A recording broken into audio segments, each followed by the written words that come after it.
All right, so no matter what characters or recollections you have, today we're going to talk about the best way to progress your account, the best way to build your characters, the best way to build your recollections, the best way to increase your overall combat power in general so that you guys can take on the harder content in the game. Because I know this is new to a lot of people, so a lot of people might not fully understand how to make the strongest team. That is in essence what this video is about today.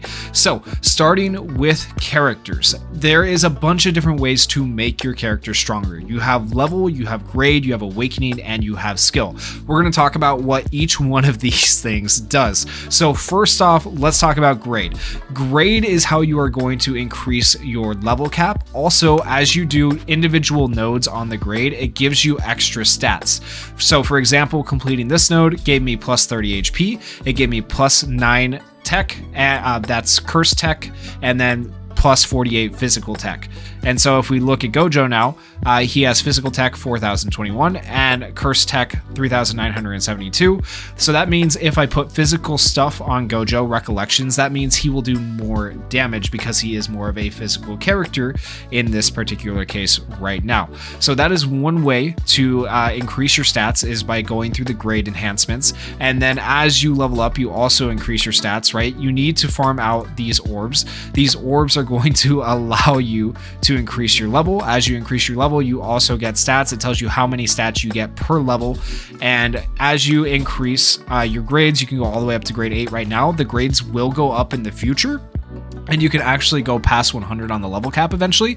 So keep that in mind as well. Now, as for the awakening tab you can only use if you pull dupes of a character. So when you're looking at the character screen, you can tell if a character has a dupe into them by looking at the bottom left-hand corner. Currently, Gojo on my global account is the only character I have a dupe for because I have not been summoning. If you guys haven't watched my video on why not to summon, make sure you go watch that because it is actually very, very important. You should not be summoning trying to get dupes of Gojo or Itadori or anything else. If you have like 3 good characters like I have, hold on to them because that is how you want to play the game.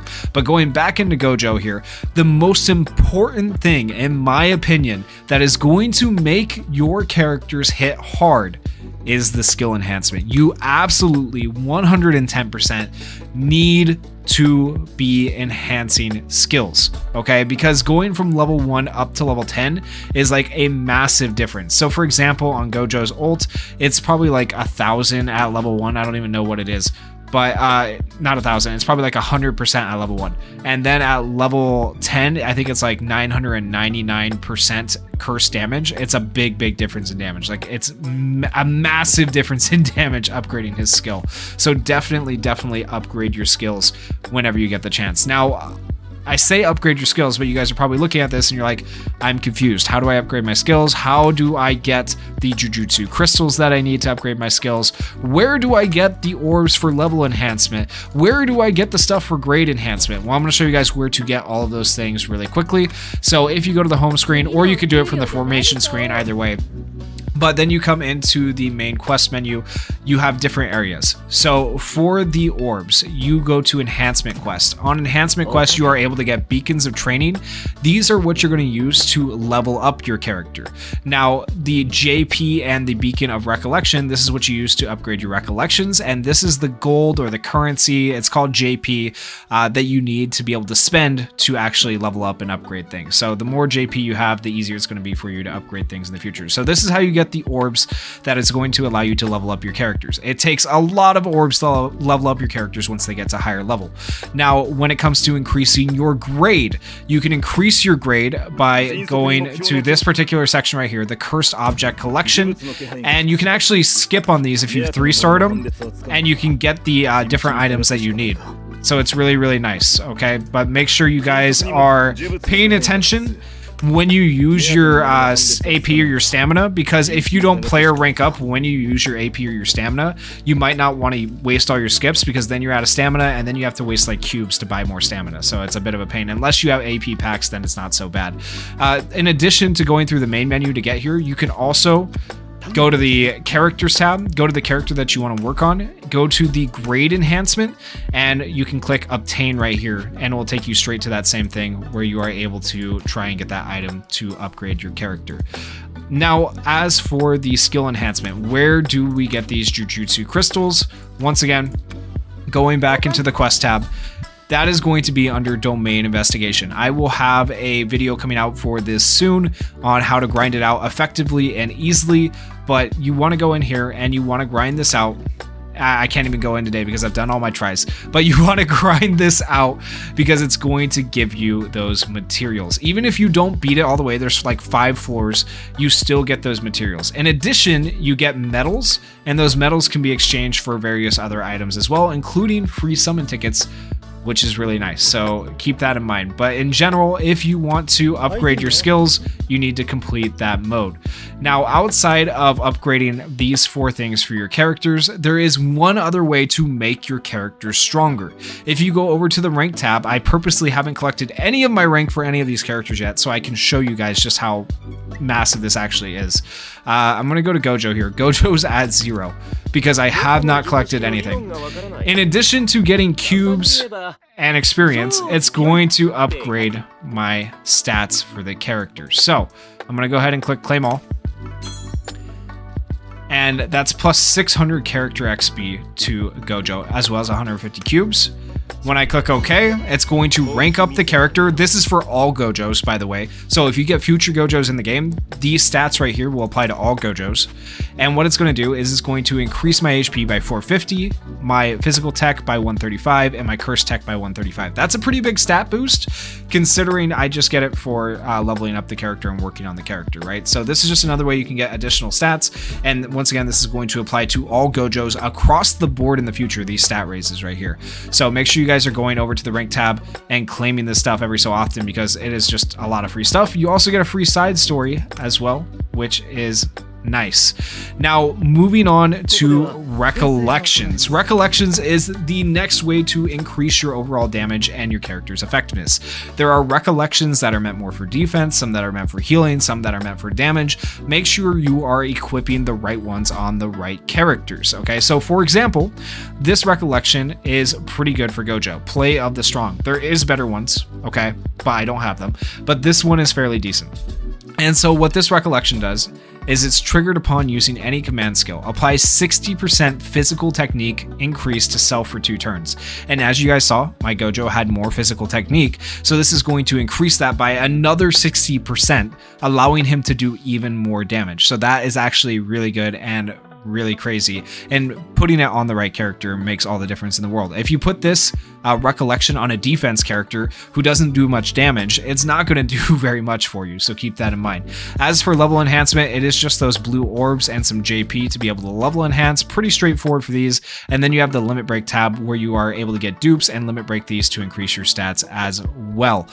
Recollections, I think, in my opinion, are fairly simple in terms of upgrading, but when it comes to uses, that's where it can get a bit confusing for people. So like this Recollection right here, Visit Fukuyoku, if I'm saying that right, has 2 abilities. Triggered upon using any command skill or ultimate skill, recovers 30% HP for self. This is a free-to-play one, right? So that's why it has 2. If you limit break a Recollection so many times, you get additional skills, okay? If you don't limit break them, you don't have the additional skills. But triggered upon using any command skill or ultimate skill, recovers 30% HP. That's pretty good for a character that you need to keep alive. Maybe like a defensive character, because this other skill right here, when battle starts, applies 20% damage taken, decrease to self. That's just period. It's not like for 1 turn, it's just period. 20% decrease damage taken and healing. This is actually really, really, really good for a defensive character. So you would want to put this on a defensive character over like an attack character like Gojo, because it's not going to help a character like Gojo out very much, especially since he can't be hit anyways, right? So make sure you're using the right Recollections on different characters. It'll make all the difference in the world for you. Make sure you read what they do. Some of them also have the ability to buff allies and not just yourself. So like this one right here gives defense to all allies. Triggered upon using any command skill, applies 10% damage taken decrease to all allies for 2 turns. Like that can be useful if you wanted to run it alongside other characters just to give them damage reduction, right? So make sure you're reading all those. That's one easy way to increase the effectiveness of your team and make your team stronger. Now, beyond that, let's get into the actual team building ideas here and what you need to do. So Gojo, or whatever attacker you want, is like an essential thing that you should have. Now, besides that, you're kind of open to these other 2 slots, but you do want a buffer or debuffer here. Now, it says Yaga is a debuffer, but realistically, in my mind, he's a buffer. I don't know why. Like, he has a skill that debuffs. He has 2 skills that debuff, I guess, and 1 that buffs. But his 1 buff skill is better than, like, any other character's buffing skill in the game. So Yaga is, like, absolutely the must-pick, in my opinion, character that you want to run on pretty much every single team. He is, like, the staple of every single team. So that's just one easy way to increase the effectiveness of your team, is run this character. The reason being is his skill 2 right here applies 27.8% physical technique increase to all allies for 4 turns. And then 27.88% curse technique increase to all allies for 4 turns. Like, that's absolutely broken. And then if you wanted to use his other skills, right, this one is going to deal damage, and then additionally, they are going to have 27.8% damage taken increase on the enemies for 2 turns. So that means the enemies will take more damage. He's just really, really good. Like, literally one of the best supports in the game. I don't know why we call them a debuffer necessarily, but it is what it is. Now, on these slots here, I use Toto as my defensive character. I know he's an attacker, but he feels more like a defender character to me because he will protect one ally who he's paired with and counter for that ally. So I use him to protect Yaga and keep Yaga alive. However, you could use other characters. For example, another good option besides him would be like this Panda right here, or any other defender character you have, but Panda in particular is halfway decent as a defender character. He's specifically a defender character because he is able to draw aggro. So applies draw attack to self for 1 turn and 40% damage taken decrease to self for 1 turn. So if you like pair that 40% damage decrease along with the recollection that decreases damage, Panda can tank pretty well and draw aggro off of your other characters for a turn and potentially be very, very useful. So in general, I would say you want to build your teams with like 2 attackers, 1 defender, and 1 buffer. But if you don't have like a really good defender like myself, and probably a lot of people don't, I think Toto is actually a fairly decent defender, which is weird to say. And then last but not least, I have this enhancement character over here. If you don't have Yaga, you could run him. I think he's like one of the best rare characters in the game because he can offer defense to an ally to allow them to take less damage.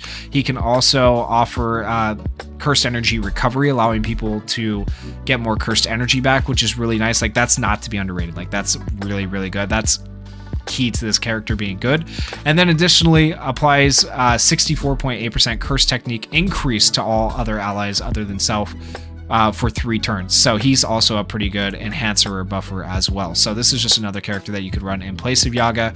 But in general, team building, this is kind of how you want to do it. Attacker, defender, and then either a buffer or debuffer or enhancer right here in this slot. And then the 5th slot can be whatever you want. You can have a attacker, enhancer, whatever you want to come out at this point. But that is the best way to increase your overall damage, to increase your overall combat power, all those things that I said. And hopefully this helps you guys out. If you guys did enjoy the video, please consider going down there, hitting that like button, hitting that subscribe button, and thank you guys so much for watching and supporting the channel. Peace.